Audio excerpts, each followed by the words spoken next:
વિરામ બાદ પીટીએન ન્યૂઝમાં આપનું સ્વાગત છે। ભાજપ શાસિત પાટણ નગરપાલિકા શહેરીજનોને પાયાની સુવિધાઓ આપવામાં સદંતર નિષ્ફળ નીવડતા આજે શહેરના મુખ્ય માર્ગ પર ખાડારાજ તેમજ ગંદકીનું સામ્રાજ્ય અને જાહેર માર્ગ ઉપર ભૂગર્ભના ગંદા પાણી રેલાતા શહેરીજનો ત્રાહિમામ પોકારી ઉઠ્યા છે।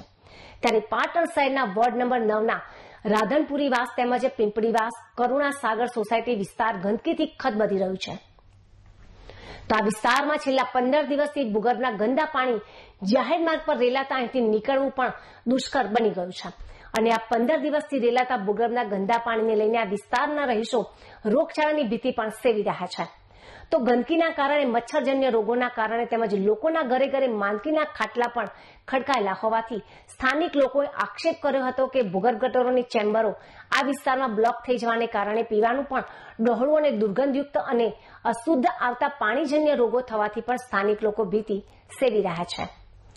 પાટણ નગરપાલિકા ભૂગર્ભના ઠેકેદાર દર માસે 10 લાખ રૂપિયા જેટલો અધધ બિલ આપતી હોવા છતાં પણ ઠેકેદારોના કર્મચારીઓ માત્ર ને માત્ર સળિયા નાખીને સંતોષ માની દે છે અને પોતાની ફરજમાં આવતું હોવા છતાં પણ ભૂગર્ભ ગટરમાંથી કાદવ અને કીચડ કાઢવામાં ન આવતા અને તેઓની ફરજમાં આવતું હોવા છતાં પણ યોગ્ય કામ ન કરતા આજે ભાજપ શાસિત પાટણ નગરપાલિકાને ઠેકેદાર બદનામ કરવાનું પણ કાવતરું કરી રહ્યું હોવાનું સ્પષ્ટપણે જોવા મળી રહ્યું છે। ત્યારે વોર્ડ નંબર 9ના એક્ટિવ અને જાગૃત કોર્પોરેટર ડોક્ટર નરેશ દવેએ આ બાબતને લઈને પાટણ નગરપાલિકાના ચીફ ઓફિસર હિરલ ઠાકરને 25 ઓગસ્ટ 2025ના રોજ લેખિત રજૂઆત કરી હોવા છતાં પણ આજ દિન સુધી તેનો યોગ્ય અને કાયમી નિકાલ લાવવામાં આવ્યો ન હોવાનું તેઓએ જણાવી આગામી સામાન્ય સભામાં આ મુદ્દાની રજૂઆત કરવાનું તેઓએ જણાવ્યું હતું। તો સ્થાનિક રહીશોએ ભૂગર્ભ ગટરના કાયમી રેલાતા ગંદા પાણીને લઈને કંઈક આ રીતે પોતાના નગરપાલિકા વિરુદ્ધ આક્રોશ વ્યક્ત કરી આ ભૂગર્ભ ગટરના રેલાતા કાયમી ગંદા પાણીનો યોગ્ય નિકાલ કરવામાં આવે તેવી માંગ પણ કરી હતી। કરુણાનગર સોસાયટીમાં ગટરો કાયમ ઉભરાયા જાય છે, વસ્તી આવે છે પણ હરિયા લાખીને જતા આવે છે, પછી કશું કાઢતા નથી। આખી ગટરો ઉભરાઈ બધું બહાર નીકળ્યા જાય છે। અમારા છોકરા બીમાર થઈ ગયા, બધા બોલો શું કરવા, રાત દિવસ છોકરા ડૂચા લઈ લઈને ઘરમાં બેસી રહી છે, એવું થયા જાય છે। ગંદકી એકદમ બહુ થાય છે। આપણે જોગણીમાનું મંદિર બને છે તો આપણે ગટરનું કામ હજી ત્યાર સુધી થયું નથી, બરાબર ને આપણે નગરપાલિકાને વિનંતી કરું છું કે અમારા ત્યાં જોગણીમાનું 20 લાખનો ટાર્ગેટ છે મંદિરનો, ને અમારે ત્યાં 15 દિવસથી સલીમ ગટરો ઉભરાય છે ને કારીગરો આવે છે સરિયા મારીને જતા રહે છે, હજી સુધી કોઈ ગટરનું કોઈ નિરાકરણ લાવતા નથી ને પાણીમાં લોકોને હેરાન થવું પડે છે। મચ્છરો બહુ જ વધી ગયા છે, નાના બાળકોને બધા ખાસા બધા છોકરાઓ બીમાર થાય છે। તમારા જોગણીમાનું કામ એવું હાથ પર લીધું છે તો સાહેબને વિનંતી કે અમારા આટલું ગટરનું કામ અમને સોલ્યુશન કરી આપે। ગટરનું પાણી પણ અંદર પાણી પીવાના પાણીમાં પણ આવે છે, બોલો શું કરવાનું? એટલું પાણી એટલું ગંદુ આવે છે કે ખુદ પીવું, એક ઘૂંટો પીવું બહુ મુશ્કેલ પડી જાય। એટલું પીવું ને એટલું ગાળા વાળું પાણી આવે, તમારે પીવું પણ છોકરાને પીવડાવે ને તો હમણાં મુશ્કેલ પડે, એટલું ફાટી એટલું હમણાં ટેન્શન આવી જશે પાણી જોઈને હમણાં એટલું પલી તો નીકળે છે, એટલું પલી તો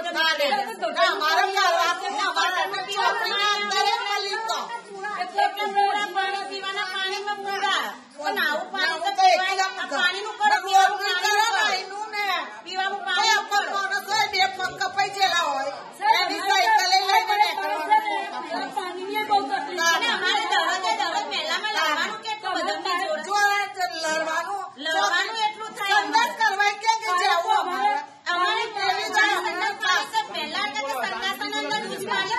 ગટરો ઉભરાય છે ને કેટલી અરજી મોકલીએ પણ કોઈ નિકાલ આવતો નથી ને અમે ચાલવાની તકલીફ પડે છે। 15 દિવસથી હેરાન થાય છે ને અમે ચાલીએ આવા ગંદા તમે કેતા ચાલીએ પડતા રહી ગયા છે। નગરપાલિકામાં અરજીઓ કરીએ પણ કોઈ નિકાલ લાવતા જ નથી। નગરપાલિકાના વોર્ડ નંબર 9માં રાધનપુરીવાસ પિંપળીવાસ કરુણા સાગર સોસાયટી આ આખો એરિયા છેલ્લા 10-15 દિવસથી સતત ગટરોના લીધે પાણી ઉભરાય છે અને લોકોના ઘરોમાં પણ પાણી પીવાનું પાણી પણ ગંદુ આવે છે।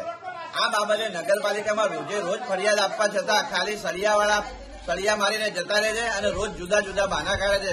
કોઈક દિવસ એમ કહે છે કે ભાઈ કોઈ વેરો નહીં ભર્યો, કોઈક દિવસ એમ કહે છે કે કાદવ કઢાવવો પડશે, કોઈક દાડે એમ કહે છે કે કુંડીઓ નવી નખાવી પડશે। પણ પાટણ નગરપાલિકામાં આ ભૂગર્ભ શાખાનો ઠેકો દર મહિને 10 લાખ રૂપિયા સાફ કરવાનો આવેલો છે અને જો 10 લાખ રૂપિયા આપવા છતાં પાટણના આ પછાત વિસ્તારના લોકો કહેવાય એમને ઢોરચારો હોય અને પશુપાલન હોય, દરેકની વસ્તુ અંદર જાય, પણ નગરપાલિકાની પ્રાથમિક ફરજ છે કે એમણે ભૂગર્ભ ગટર સાફ કરાવવી જોઈએ. નગરપાલિકા વાળા ગટર સાફ કરવા આવતા નથી ને ઉડતા લોકોને ગમે તેમ બોલતા હોય છે.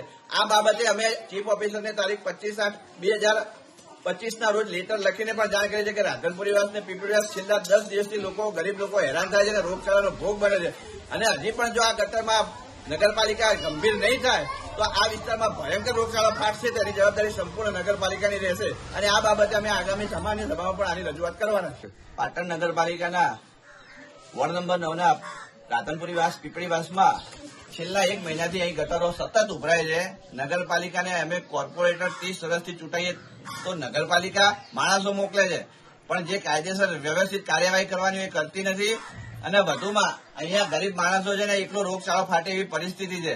અમે ચીફ ઓફિસર સાહેબને પણ લેખિતમાં જાણ કરી છે અને ભૂગર્ભ કોન્ટ્રાક્ટરના મજૂરોને તો રોજ જાણ કરી છે. રોજ એ લોકો અહીં શિખર શું કરે છે, જેના કારણે આ વિસ્તારના લોકોને ચાલવાની પણ તકલીફ પડે એવી પરિસ્થિતિ છે અને બિલકુલ નરકાગાર જેવી પરિસ્થિતિ છે. અને ના છૂટકે કંટાળીને કોઈ કાર્યવાહી ના થતા આજે આ લોકોએ પીટીએન ન્યૂઝ સમક્ષ એમની વેદના ઠાલવી છે.